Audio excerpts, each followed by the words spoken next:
पहला सवाल ये है आपसे कि आप बंगाल में बीजेपी की हार हुई है, इस पे क्या कहना चाहेंगे आप? देखिए, लोकतांत्रिक देश है। इस देश के नौजवानों ने, इस देश के किसानों ने, वहाँ की जो जनता है, वहाँ की जनता जनार्दन ने, वहाँ के मजदूरों ने इस देश के उस एक महिला को वोट दिया है जो उनके सुख दुख में हमेशा खड़ी रहती है। उन लोगों को वोट नहीं दिया जो लोग वहाँ पर जाकर हिंदू और मुसलमान के नाम पर वोट लेना चाहते थे, जो मात्र जय श्री राम के नाम पर वोट लेना चाहते थे, जो मात्र वहाँ पर जाकर दंगों के आधार पर दंगे कराकर लोगों को आपस में लड़ाकर वोट लेना चाहते थे। तो वहाँ की जनता जनार्दन समझदार है। वहाँ के लोगों ने बिल्कुल अपनी समझदारी से, अपनी बुद्धि से, अपने विवेक से काम लेते हुए, लोकतांत्रिक देश है जहाँ पर वोट किया, बहुत अच्छा वोट किया। वहाँ पर भारतीय जनता पार्टी के गुंडों की हार हुई है और सत्य की जीत हुई है। तो क्या लगता है आपको, बंगाल की हार के बाद बीजेपी को समझ में आएगा? क्या किसानों की बात बीजेपी सुनेगी? देखो, ये निकम्मे और नाकारा लोग हैं। हो सकता है कि इन्हें अब भी बुद्धि ना आए, लेकिन हमें लगता है कि बंगाल बहुत बड़ा निशान इनके लिए छोड़ कर गया है कि अब भी वक्त है, अब भी इन लोगों को सुधर जाना चाहिए। नहीं तो वो वक्त दूर नहीं जब 2022 में उत्तर प्रदेश में चुनाव है और उत्तर प्रदेश के चुनाव इस देश के दिल्ली में जाने का रास्ता खोलता है। तो आने वाले समय में ऐसा ना हो जाए कि आपका दिल्ली जाने का रास्ता बंद हो जाए और फिर तमाम धीरे धीरे तमाम राज्यों से आप लोगों का सुपड़ा साफ हो जाए। जिस प्रकार यूपी में पंचायत चुनाव में देश के किसान, मजदूर, नौजवानों ने इनका बॉयकट करके, इनका बहिष्कार करके, आप यूपी के पंचायत चुनाव का रिजल्ट देखिए, तो उत्तर प्रदेश में भी इन लोगों की बुरी तरह हार हुई है।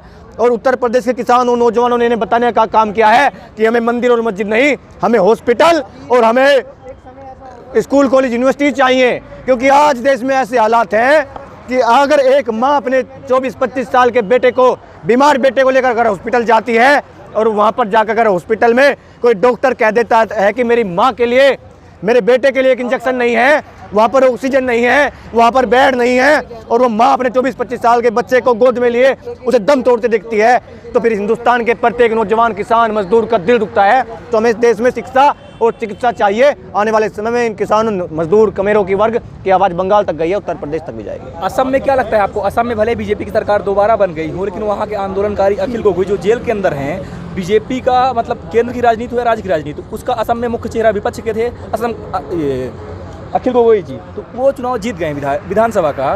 तो क्या लगता है आपको कि राजनीति का एक नया चेहरा उभर रहा है जो एक नया रास्ता दिखाएगा कांग्रेस बीजेपी से हटके?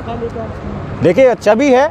मुझे लगता है कि इस देश में जो ग्राउंड लेवल पर काम कर रहा है, जो लोगों के काम आना चाहिए, मैं पहले से कहता आया हूं कि ये देश किसी के बाप की बपोती नहीं है कि किसी का पोता प्रधानमंत्री बनेगा, किसी का बेटा मुख्यमंत्री बनेगा। इस देश के लोगों के बीच जाकर जो भी लोग जमीनी स्तर पर काम करने का काम करेंगे, उनके सुख दुख में खड़े रहेंगे, उनके हक अधिकारों के लिए आंदोलन करेंगे। अगर ऐसे आंदोलनकारियों की चुनावों में जीत होनी शुरू हो गई है, तो मैं मानता हूं ये वास्तव में राजनीतिक परिवेश में बदलाव और परिवर्तन की शुरुआत हो चुकी है। और आने वाले समय में भी आंदोलनकारियों को अगर यूं ही राजनीतिक रूप से इस देश के जनता स्वीकार करने लगे, तो वो दिन दूर नहीं जब ये लोग, ये पार्टियां, ये हुक्मरान इस देश को अपने बाप की, अपने चाचा की, अपने बापू की बपोती मानना छोड़ देंगे। तमिलनाडु में भी चुनाव था, वहाँ पे बीजेपी गठबंधन की हार हुई, इस पे क्या कहेंगे? देखिए, लोकतंत्र है। लोकतांत्रिक देश में दो लोगों का निजी अधिकार होता है, वो किसे वोट करें और किसे नहीं। अगर वहाँ पर भी भारतीय जनता पार्टी हारी है, तो हमें लगता है कि ये देश अब धर्म और जात के आधार पर बंटकर वोट करने वाला नहीं है। अब ये देश का नौजवान जो पढ़ा लिखा वर्ग है, उसने अपने बाप दादाओं को और जो बिना पढ़ा वर्ग है उन्हें भी समझाने का काम किया है कि आने वाले समय में इस देश में मंदिरों में बैठकर और मस्जिदों में बैठकर संपन्नता नहीं आएगी। संपन्नता आएगी तो स्कूल, कॉलेज, यूनिवर्सिटियों से आएगी। या फिर आज जैसे माहौल है कि शमशान घाट में भी आज टोकन के आधार पर वहाँ पर शवों को जलाया जा रहा है, तो आने वाले समय में मंदिर और मस्जिद से नहीं, देश में अस्पतालों से सस्ती चिकित्सा और सस्ती शिक्षा से इस देश का बदलाव हो सकता है। तो तमिलनाडु तो अच्छा साक्षरता वाला प्रदेश है, तो वहाँ पर अगर भारतीय जनता पार्टी कर रहे हैं शिक्षक और चिकित्सा की, खबर आ रही है कि कर्नाटक में 24 लोगों की मौत ऑक्सीजन की कमी से हो गई है, इस पर क्या कहेंगे आप? क्या ये सरकार के द्वारा हत्या नहीं की गई है? जो लोग ऑक्सीजन की सरकार की जिम्मेदारी थी उनको ऑक्सीजन देना, ये वही है जिन्होंने कफील खान को आज तक जेल में बंद किया हुआ है ऑक्सीजन को लेकर। ये इन लोगों की जवाबदेही है। और इस देश की जनता जनार्दन को भी अब सोचना चाहिए। जो लोग कफील खान को, डॉक्टर कफील खान को देशद्रोही बता रहे थे, नरसंहारी बता रहे थे, जो डॉक्टर कफील खान को आतंकवादी बता रहे थे, उन मौतों का जिम्मेदार बता रहे थे, तो आपने तो सिर्फ 24 मौतों का बात की है। इस देश में लाखों, हजारों मौतें ऐसी हुई हैं जो बिना ऑक्सीजन के हो रही हैं। निरंतर आप किसी भी हॉस्पिटल में जाकर देख लिए, वहाँ पर कोई भी जितने आपको 5, 6, 10, 15, 20 लाशें ऐसी जाती नजर आएंगी। उसका कारण पूछोगे तो कारण यही होगा कि ऑक्सीजन की कमी के कारण फलाने जी की मौत हो गई, अलाने जी की मौत हो गई। इनके 3-4 विधायक उत्तर प्रदेश के जो थे वे लोग ऑक्सीजन की कमी के कारण दम तोड़ चुके हैं। तो इसमें जवाबदेही है, और मैं तो कहूँगा ये ऑक्सीजन की कमी के कारण इनकी मौत नहीं हुई है, इस देश की जनता के द्वारा, इस देश के हुक्मरानों के द्वारा इनका मर्डर किया गया है, इनकी हत्या की गई है।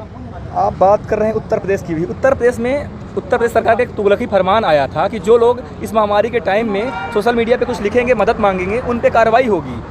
और उसके बाद सुप्रीम कोर्ट ने कहा था कि ऐसा कुछ भी नहीं होगा, लेकिन खबर आ रही कि उत्तर प्रदेश सरकार ने सुप्रीम कोर्ट की एक भी बात नहीं मानी है। बहुत से पत्रकारों पे, बहुत से आम नागरिकों पे केस किया जा रहा है, नोटिस आ रही है। इस पर क्या कहेंगे आप? उत्तर प्रदेश में मैं पहले से कहता आ रहा हूं कि उत्तर प्रदेश में हुक्मरान जो है वो तानाशाह है। जब उत्तर प्रदेश से लोग किसान आंदोलन में आ रहे थे तो उन पर फर्जी मुकदमे दर्ज किए गए।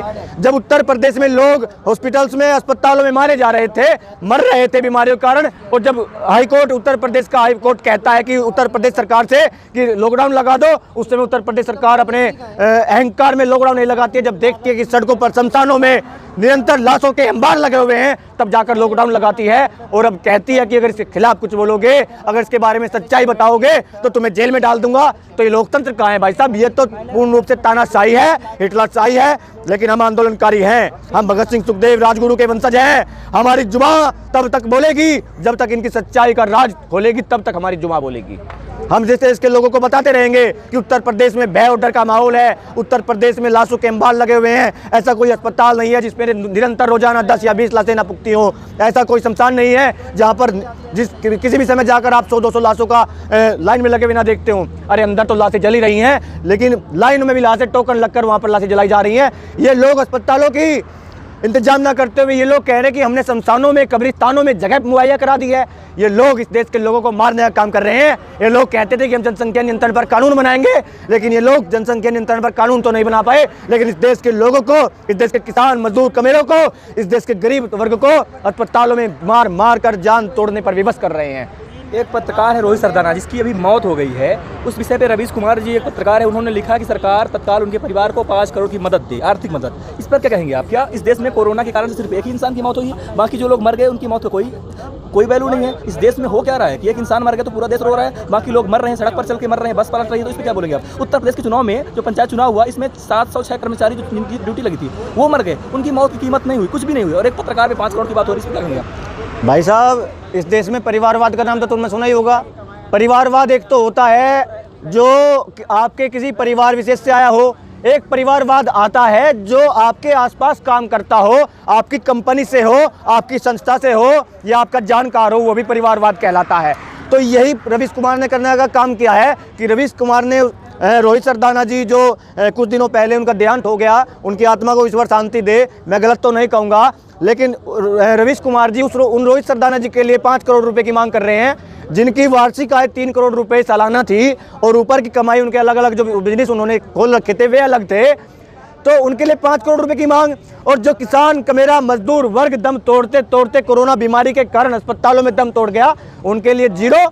उनके लिए शमशानों में जाने के लिए भी 10,000 रुपये टैक्स आपकी सरकारों ने लगा दिए हैं, उनके लिए कुछ नहीं। तो भाई साहब, इस देश में निम्न वर्ग के लोग, किसान लोग, मजदूर लोग, गरीब लोग, फुटपाथ पर रहने वाले लोग किसी को दिखाई नहीं देते, चाहे वो मीडिया वाले हों, चाहे वो ये कहने वाले हों कि हम सच को दिखाने वाली मीडिया हैं। तो इस देश में किसान, कमेरा, मजदूर और निम्न वर्ग, फुटपाथ पर रहने वाले कमजोर, शोषित, पीड़ित लोग किसी को दिखाई नहीं देते।